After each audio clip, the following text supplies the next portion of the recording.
आज हम बात करते हैं दो चीज़ की, एक मॉलिक्यूलर फार्मूला और दूसरा इम्पेरिकल फार्मूला। तो मॉलिक्यूलर फार्मूला क्या होता है, इम्पेरिकल फार्मूला क्या होता है। ठीक, तो molecular formula and empirical formula.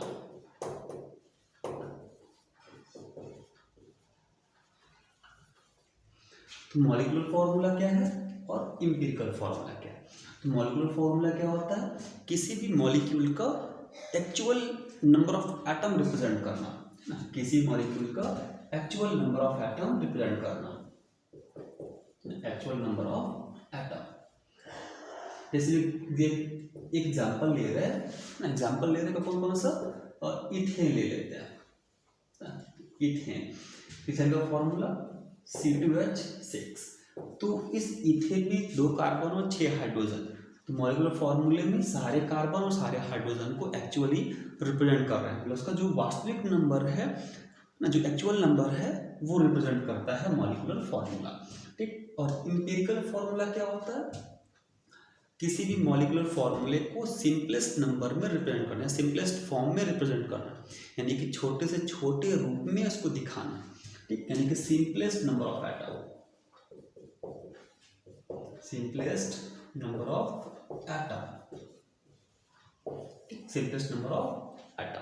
तो इम्पेरिकल फॉर्मूला क्या हो गया, सिंपलेस्ट नंबर ऑफ एटम, यानी इसका छोटे से छोटा रूप हो गया। अब हमको अगर इसी मॉलिक्यूलर फॉर्मूले को इम्पेरिकल फॉर्मूले में कन्वर्ट करना है तो क्या करें, हम इस मॉलिक्यूलर फॉर्मूले में एक ऐसे नंबर से डिवाइड करें कि ये छोटे से फॉर्म में कन्वर्ट है, मतलब इसके जो सारे नंबर हैं वो आपको डिवाइड हो जाए। हम 2 से डिवाइड कर दें तो क्या बन जाएगा, 2 से 2 1 जा 2 और 2 3 जा 6। तो इस इथेन का सिंपलेस्ट फॉर्मूला क्या हो गया, C1H3, मतलब एक कार्बन 3 हाइड्रोजन को बाइंड कर रहा है, तो इसीलिए 2 कार्बन 6 को बाइंड कर रहा है। ठीक, और दूसरे एग्जाम्पल है अपना ग्लूकोज का,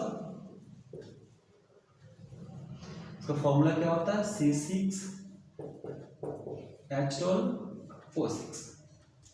अब अगर इसको अपन सिंपलेस्ट फॉर्म में कन्वर्ट करें तो किससे डिवाइड करें कि सारे नंबर कट जाए, एक नंबर से ही 6 से डिवाइड कर देते हैं। तो 6 1 जा 6 और 6 2 जा 12 और 6 1 जा 6। तो C1H2 and O1। ठीक, एक दूसरा एग्जाम्पल लेते हैं अपन एसिटिक एसिड का, फॉर्मूला क्या होता है इसका, CH3COOH। हम इसी फॉर्मूले को अलग तरीके से लिख सकते हैं, कैसा, C2H4O2 लिख सकते हैं। अब हम इसमें किस नंबर से डिवाइड कर दें कि ये छोटे रूप में कन्वर्ट हो जाए, मैं इसको अपन 2 से डिवाइड करते हैं, तो C1H2O1। टी एसिटिक एसिड का सिंपलेस्ट फॉर्म यानी कि इम्पेरिकल फॉर्मूला क्या हो गया, C1H2O1। तो ये तो अपन ने मॉलिक्यूलर फॉर्मूले से इम्पेरिकल फॉर्मूले में इसको कन्वर्ट किया। अब हम इम्पेरिकल फॉर्मूले से मॉलिक्यूलर फॉर्मूला कैसे कन्वर्ट करें, है ना, इम्पेरिकल से मॉलिक्यूलर कैसे जाए। ठीक, इम्पेरिकल से मॉलिक्यूलर में कैसे कन्वर्ट करें, इसके लिए हमें यहाँ सामने कुछ नंबर का इंटू करना होता है। ठीक, तो हम इस एक कार्बन को 2 कार्बन बनाना है, तो हम इस एक में किस नंबर का इंटू कर दें कि 2 कार्बन हो जाए, कितना कर दें 2 का कर दिया जाए, है ना, 2 का इंटू कर दें तो C2H6 बन जाएगा। ठीक है, 2 का इंटू कर दिया तो C2H6 में आ गया। ठीक, इम्पेरिकल से कहाँ आ गया, मॉलिक्यूलर फॉर्मूले में कन्वर्ट हो गया। ऐसे हम इस C1 को कितना कन्वर्ट करना है, C6 में लाना है, तो हम किस नंबर का इंटू कर दें, किस नंबर का इंटू करें, 6 का इंटू करें, कितने का, 6 का इंटू करें, तो 6 का इंटू करेंगे, देखिए सेम कन्वर्ट हो गया मॉलिक्यूलर फॉर्मूले में। ऐसे हम इस इम्पेरिकल में किस नंबर का इंटू करें कि यहाँ हमको ये मॉलिक्यूलर मिल जाए। ठीक, ये इसमें कन्वर्ट हुआ, इसमें कितने का इंटू कर दें, 2 का इंटू कर दें, कितने का, 2 का इंटू कर दिया जाए। ठीक, तो हम इस इम्पेरिकल से सीधा कहाँ कन्वर्ट हो जाएंगे, मॉलिक्यूलर फॉर्मूले में कन्वर्ट हो जाएंगे। ठीक, तो हमने मॉलिक्यूलर से इम्पेरिकल बनाया, अब इम्पेरिकल से अगेन अपन ने मॉलिक्यूलर फॉर्मूले को कन्वर्ट कर दिया, है ना, फॉर्म कर लिया।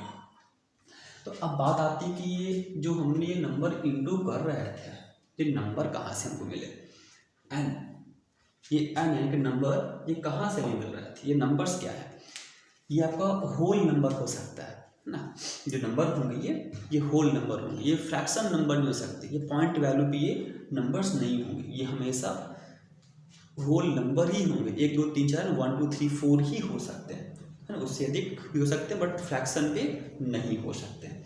तो अब बात करें कि नंबर मिले कहाँ से, ये नंबर है क्या, ठीक। तो नंबर को निकालने का भी एक फॉर्मूला होता है, पर नंबर को फाइंड करने का भी एक फॉर्मूला है कि हम नंबर कैसे फाइंड करते हैं। तो नंबर कैसे फाइंड किए, नंबर का फॉर्मूला क्या होता है, n equal to molecular mass upon empirical formula mass, empirical formula mass, तो molecular mass into empirical formula mass। तो अब बात आती है कि molecular mass क्या होता है और empirical formula mass क्या होता है। जैसे अपन एग्जांपल ले रहे हैं C2H4O2, ये एक मॉलिक्यूल हो गया, ठीक, ये क्या हो गया, मॉलिक्यूल हो गया। तो इस मॉलिक्यूल का मॉलिक्यूलर फॉर्मूला क्या होगा, सही मॉलिक्यूलर मास क्या होगा, ये तो ऑलरेडी मॉलिक्यूलर फॉर्मूला ही है ना, तो इसका मॉलिक्यूलर मास क्या होगा। तो मॉलिक्यूलर मास अपन कैसे निकाले, जितने भी एटम दिए हुए हैं इन सारे एटम का जो मास निकलेगा उसको अपन जोड़ देंगे, सम कर देंगे। कार्बन का मास कितना होता है 12, तो 12 इंटू कितने कार्बन है 2 है, 12 इंटू 2 प्लस अगला आपका हाइड्रोजन, तो हाइड्रोजन मास कितना होता है 1, कितने हाइड्रोजन है 4, तो 1 इंटू 4 प्लस अगला एलिमेंट कौन सा है ऑक्सीजन, ऑक्सीजन मास कितना होता है 16 इंटू 2, सबको सम करिए कितना आ जाएगा 12 टू ज़ा 24 प्लस 4 प्लस 6 टू ज़ा 32, ठीक। अब इन सबको ऐड कर दिया जाए तो कितना मिल जाएगा अपन को 60, ठीक। तो 60 क्या आ गया, मॉलिक्यूलर मास आ गया।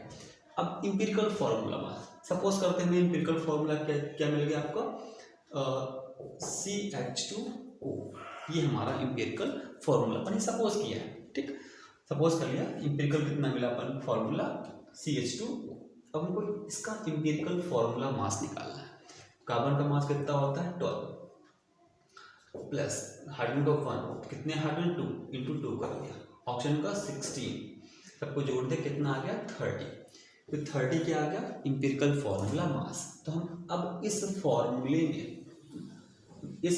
में मॉलिक्यूलर मास 60 और इंपिरिकल फॉर्मूला मास 30, ठीक, दोनों वैल्यू पुट कर दिया, क्या कितना मिल गया 2, तो देखिए n की वैल्यू में कितनी मिल गई, n इक्वल टू 2, ये हमारा क्या हो गया नंबर, ठीक, ये क्या हो गया नंबर। तो अपन यहाँ से नंबर फाइंड कर लिया, ठीक, जो हमारा नंबर आ गया।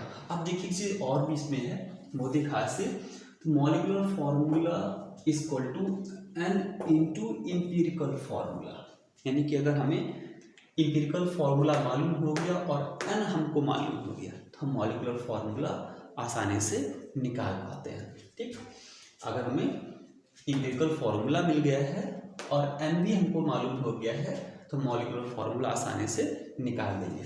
कैसे, ठीक, हम एक एग्जांपल करके आपको दिखा रहे हैं कि मॉलिक्यूलर फॉर्मूला कैसे निकाल पाएंगे अगर हमें इंपिरिकल भी मालूम हो गया और n भी मालूम हो गया। सपोज करते हैं क्वेश्चन में मॉलिक्यूलर मास दिया है आपको कितना 60 दिया है और हमने इंपिरिकल फॉर्मूला फाइंड किया, कितना आ गया CH2O, ये हमारा इंपिरिकल फॉर्मूला हमने फाइंड किया, ठीक।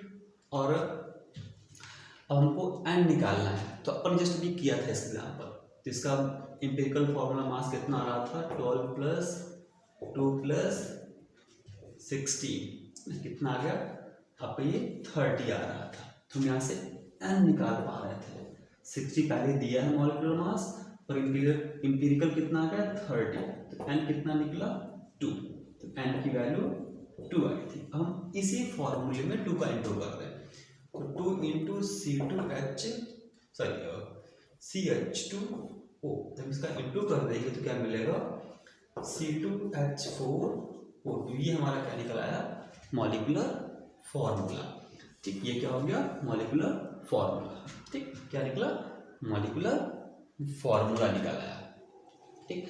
तो आपको हमने n निकालने का तरीका भी सिखा दिया कि n कैसे निकालते हैं और इंपिरिकल फॉर्मूले से मॉलिक्यूलर फॉर्मूला भी कैसे अपन बनाते हैं, ठीक, मीन्स क्या हुआ, molecular formula equal to n into empirical formula, मतलब ये दोनों एक दूसरे के इक्वल हो जाएंगे। अगर हमको n का नंबर मालूम हो गया तो इम्पेरिकल फार्मूले में रख करके हम मॉलिक्यूलर फार्मूला आसानी से निकाल पाते हैं।